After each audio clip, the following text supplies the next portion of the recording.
it says, an experiment consists of spinning the spinner once. Find the probability of landing on a 2. There are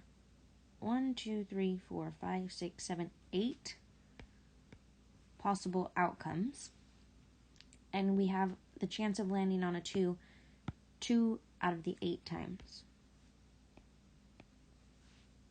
In B, it says find the probability of landing on a 1.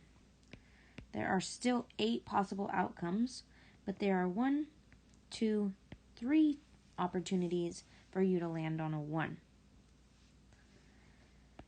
In C, it says, is landing on each section of the spinner equally likely to occur? And then don't forget to explain. Well, each of the sections are the same size. So yes, it is equally likely to land in each section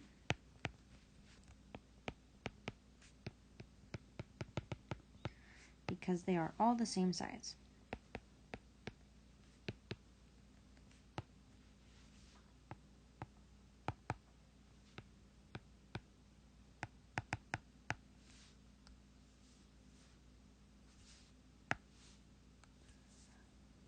Number 3 says, an experiment consists of randomly picking a square section from the board shown below. I'm not going to redraw the board, but you should have that picture in your workbook. Find the probability of choosing a triangle. If you count up all the triangles, you should see that there are 8 triangles. And if you count up all the sections, you should see that there are 16 squares to choose from. In B, it says find the probability of choosing a star.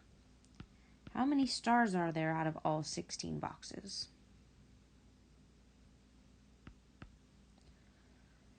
C, find the probability of choosing an empty square. Count up all the empty squares out of the total number of squares.